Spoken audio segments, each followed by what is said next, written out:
Hello and welcome to a special edition of the Driving Maul here. We're going to be having a chat about how to grow grassroots rugby. And it is my absolute pleasure to have Cameron Bell, who is the CEO of Northland, joining me to discuss how they're going to be looking at doing that up there. How are you doing, sir? Kia ora, Paul. Great, thank you. Beautiful day up here. Yeah, it has turned out to be a wonderful one. There's bad forecast for this week, but it's all turned out okay in the end. When we talk about grassroots, I guess so. My a bit of background for the viewers. Over the discussions this year, we've obviously heard about investment into New Zealand Rugby, be it through Silverlake or some other method. That I'm assuming discussions are still happening behind the scenes. It looks like some sort of investment will be coming in, and what that will mean is money going into grassroots rugby. When we talk about grassroots rugby, what do we actually mean by that? Is it just club rugby, or is there more to it than that? Grassroots is the soul and heart of New Zealand Rugby. So when we look at the high performance, they all come from a base starting point somewhere. So I think grassroots, to our way of thinking, is the humble origins of our game, Paul, right through from Ripper playing barefoot in the frosted grass. But it's not just the players; it's the administrators and coaches that our game is so dependent on. So you look, it is the clubs, and it's in my opinion, it's the most important part of New Zealand rugby right at the moment. Always has been, always will be. I guess I was thinking, does it also include school rugby, or is it just? Absolutely. When we talk about clubs, predominantly in Northland, our rugby is just about all through clubs. So we're different to some of the other provincial unions, but of course there's a first 15 competition that's in play at the moment. We do suffer from Auckland and other schools robbing our talent to substantiate their first 15s, and that has a huge impact on the grassroots game here. But look, schools and clubs go very much hand in hand. There's no differentiation from our perspective. So what do we think about then what is broken with grassroots? I mean, why does it need more funding at the moment? Society's changed a lot, even in the last 10 years. And whatever the rule of thumb is, it's going to change an awful lot in the next 5. So we need to anticipate what some of those changes are. There's more demands on youth today. So probably, we're getting into the teenage section when I'm talking now, but there's instant gratification, the devices that were no longer in our hands. I even noticed that when some of the All Blacks were announced this year, there were 1 or 2 of them were actually gaming. So they were sitting in their home gaming. They're athletes, but there's so much more available out there, and there's a lot of other sports that are available. And I think we can either choose to rally against those changes in society, or more importantly, I think we need to recognise them and adapt our game and our approach to build interest around what's already out there as well.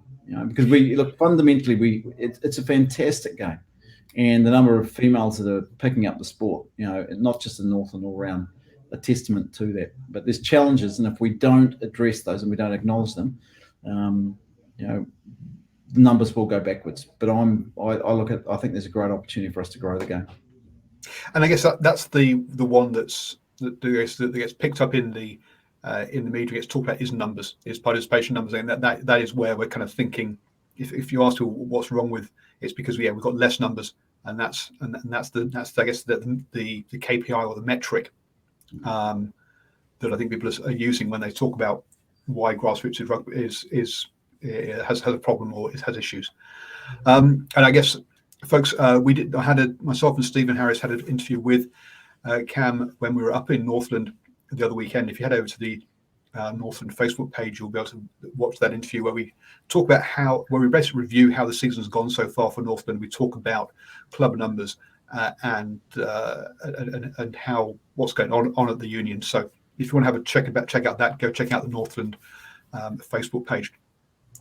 Okay, then. So how would you spend, or where does money need to be spent then to grow the grassroots game? And is it, I guess, a one-off spend, or is it an ongoing increase that's needed? I think I've said it previously, Paul. Money's not going to be the one thing that fixes it. It's not like a silver bullet, but there's an element of funding that's necessary in our game. So I'll talk about the one-off component, and whether it be funds coming into the game from Silverlake or an alternative source. I won't go into I won't argue the toss on that, but let's look at the numbers that have been positioned with us around Silverlake. So again, I'll say, Northland's not dependent on money coming in from Silverlake, but when we talk about legacy investment in the grassroots game, that's where it can make a fundamental difference. And we've got very, very clear ideas that if they push go on Silverlake tomorrow and the provincial union gets a dollop of money, there's also an amount of money that will go to clubs. Now, we've socialised this a lot with clubs, not all clubs, but there's been a really positive sentiment around how we might be able to use that money. So rather than the thinking of Northland is that rather than provide clubs with a one-off payment of, let's say, $1,000, that could be either spent on half a set of jerseys or a bit of a function, or sadly, there might be one or two clubs that might go out and buy a player. Now, that's something we discourage, but that could be a reality of it.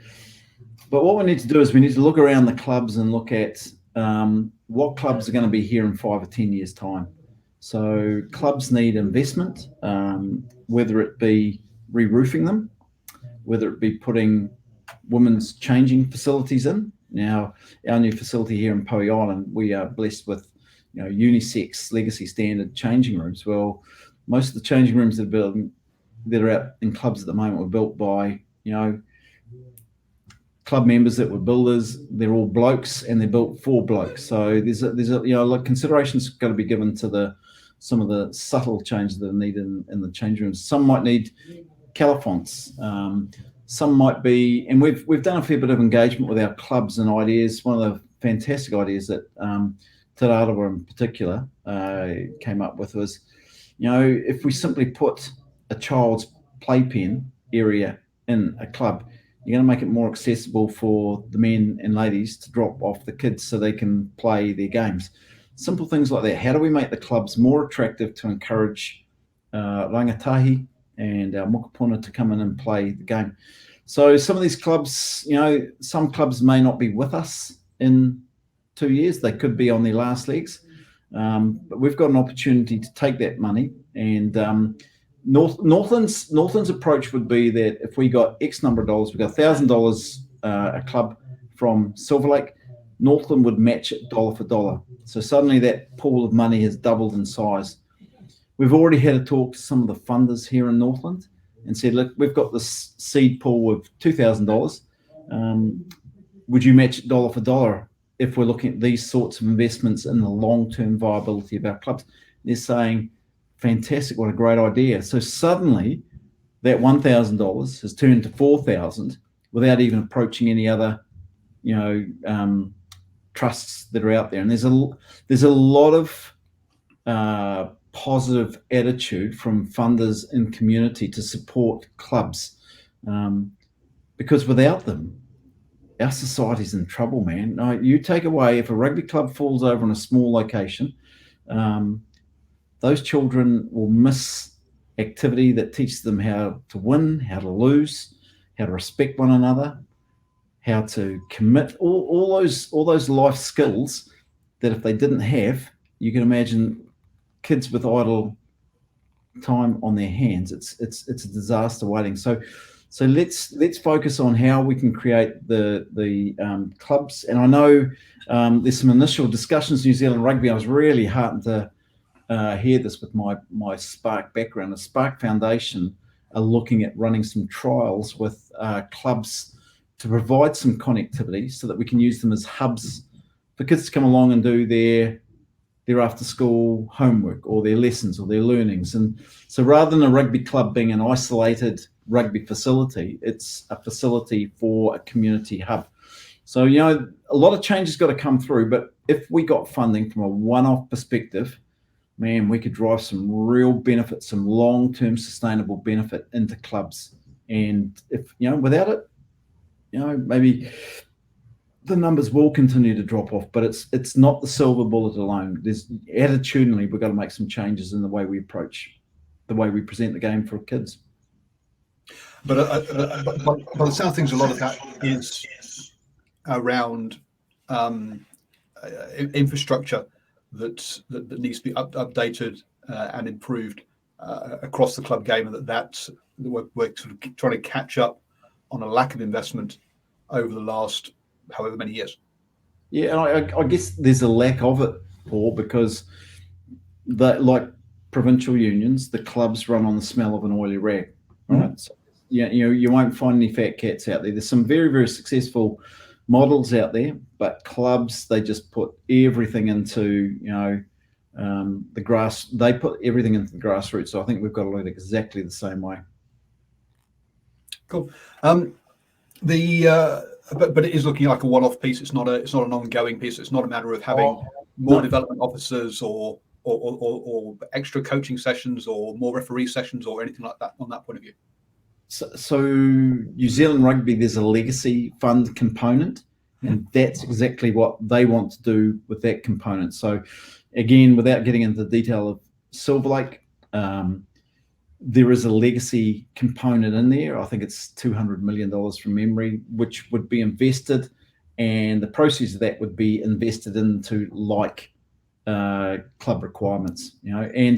And look, if Northland, if Silverlake or something similar came through and ongoing funding was delivered to us in a sustainable way, because one-offs aren't much use to anyone unless you invest it or you turn it into something that creates value in perpetuity. So if there was, ongoing funding, absolutely, like our priority would be like an 80, probably 90-10 investment ratio of community as opposed to high performance. With Poe Island, and here's a plug for Northland Rugby, we've got one of the best high performance facilities in the country. So we don't need to go tipping more money in that space. I've said, Peter Skimmon gave a great presentation at New Zealand Rugby meeting a while ago. He talks about the bottom of the triangle. The bottom piece is community. That's where we need to focus on, because the cream will rise to the top. So focusing on community, high performance will look after itself. The cream will come to the top. So a one-off fund, yep, we can look at infrastructure investment to make the game sustainable right across Northland, because it's really important we get into those remote areas, the far, far north and the Hokianga, Dargaville. It's not just about the main centres. We've got to get into those remote areas. But, if the ongoing funding that comes through from Silverlake is sustainable, then absolutely we will invest in more community roles. We will invest in more referee education. We will invest more in simply saying thank you and making sure that clubs are supporting, running. So Rugby for Life is our charitable partner, and delivering sustainable outcome improvement for our communities. Rugby for Life is looking to invest in roles that will deliver administration requirements for clubs. And I hate to use the term, but those that are probably at the bottom of the pyramid financially, those that need the most hand in terms of running workshops around how to make funding applications, how to make sure they're financially secure, just really assisting. So regardless of Silverlake money coming through to us, we're already looking at that. And Rugby for Life is driving such positive interaction with the community already. So stand by, just keep an eye out for some really positive announcements from Rugby for Life, because that investment in the grassroots. And look, it's not just about growing the numbers, it's making sure that we're sustainable, and rugby is being used as a vehicle to deliver. It's not okay. You'll see it on the Northland Rugby jerseys. We've got Drive Safe campaigns on our uniforms this year. Really, really focused on changing the demographic statistics that are so often reported as negatives of Northland. So, and that applies all throughout the country. Rugby unions are doing more than just delivering rugby. They're delivering really positive messages into our communities. Yeah, and also and to me, that piece around administration is a big piece, because to me, I think one of the things that as you say, it has to be sustainable, and so if we can get rugby clubs to be more self-funded, and actually be able to, so that they can actually run themselves and be more solvent, then it'd be better. So I believe a kind of business manager role that went out to each of the clubs and helped them as a business would be a great role, where because you have these facilities that are used perhaps for 4 or 5 months of the year, and even during that time they're only used for 2 or 3 days of the week, from a bar point of view, which is where most of their money comes from. So how can we turn those into those facilities to be used 7 days a week, 12 months a year, and that kind of thing? Community's got a real willingness to work in with us around that, and it's it's not, and most of the stuff isn't being driven by us. We'll simply support it, or we'll help collaborate ideas. There's some amazing people in our community doing amazing things, beyond rugby. So we just got to get in and support them, let them know that we're here, and where they need financial guidance and support. So the Rugby for Life administration roles, we've got organisations like Ngātahine Health that are really getting in behind this. And look, it's not just about the players. I said before, it's the administrators, it's the coaches, and it's the referees. If we have a conversation about rugby in isolation, grassroots rugby in isolation of grassroots referees, we're missing the point, because we are so dependent on those. And look, we talked about, I think there was a video, Kusha from Ngāti Porou East Coast talked about, the person that's marking the field is probably, the club treasurer, and is probably the administrator using the Sporty app, who might make a mistake on submitting a team sheet name, and they get punished by having points taken off them when they make a mistake. So we've really got to just lighten up on some of these guys. Super Rugby isn't the All Blacks, NPC isn't Super Rugby, and club rugby certainly isn't All Blacks. So we've just got to understand where we play and what role it is that we have, and just get back to basics. Because I'll tell you what, the answer, I'm absolutely convinced that the answer to the future of our game is held within our community. Right? There's some very, very clever people that got great ideas. We just need to support them. We just need to say thank you.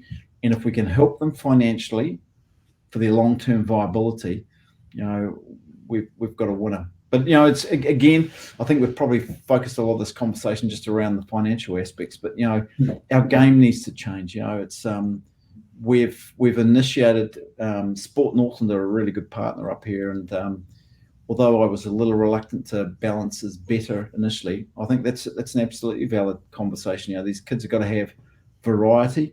The voice of the participant is something we've attempted this year, but we haven't been able to. We probably bit off a bit more than we could chew in terms of trying to understand what it is that an athlete today wants. So if you're a 16-year-old boy or girl, what does the game need to look like? Do you want a 20-week season, or do you want an 8-week season?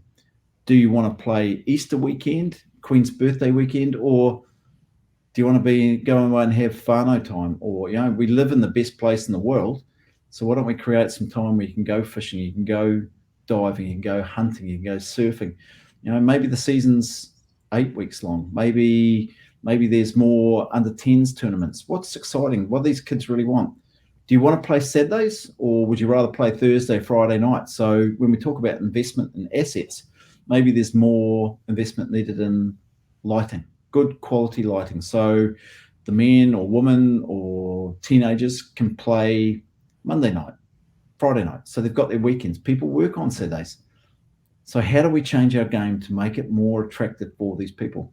And then, there's other initiatives. I fully understand, like at the moment, we're down big Tom Robinson, and that has a massive impact on us. But his long-term welfare is more important than anything, any game, any title, anything like that. So maybe, the rules that, they keep, I was listening this morning and they keep talking about the collision area, or wherever there's a collision, there's an injury. So maybe some of our games, we've got to be a bit more proactive around the rules that govern our game. I like the idea of maybe under 14s and below, we have a tackle line on the jersey, and any tackle above that point is just not, it's penalised. It's just not tolerated in our game. We've just got to get smart that all of these athletes are precious human beings and their health is paramount.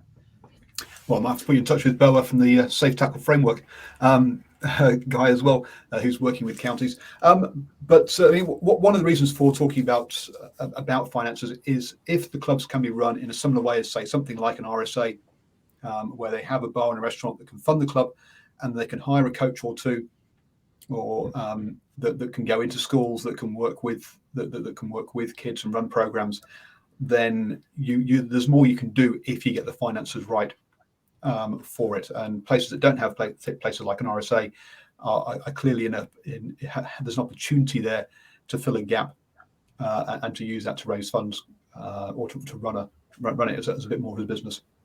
But that's just my opinion on these sort of things. Yeah, look, I think, Paul, that's a great utopian position to aim for. But when we go back to the bottom of that pyramid, there's probably 10 clubs in Northland that fit along that continuum that would potentially drive a financial bar social model that could help make it sustainable. But the majority of our clubs are in remote locations. They'll be frequented probably Thursday night and on the weekends, so we can't quite get to that. But how do we grow the viability and sustainability of those clubs by maybe engaging with Te Wānanga Aotearoa or North Tech, or deliver learning, use them as classrooms because they're big buildings. There's got to be other ways to skin it. And Josh and Jack Goodhue came from a pretty small town, Kawakawa. We're looking for the next Portia Woodman, we're looking for the next Norm Berryman, and they will come from a small area. And it's also there's a challenge in society at the moment. The drink drive, which we absolutely support, and yet we're saying rugby clubs have bars. Well, there's a real changing attitude in terms of the clubs, to make sure that they're safe whānau environments. I was very fortunate to go and watch a Western Sharks game at Kaihu, who's their feeder club, and man, that place was chock-a-block 10 o'clock, and they told me it would have been chock-a-block till about 12 o'clock because it's such a community focus, and the responsibility of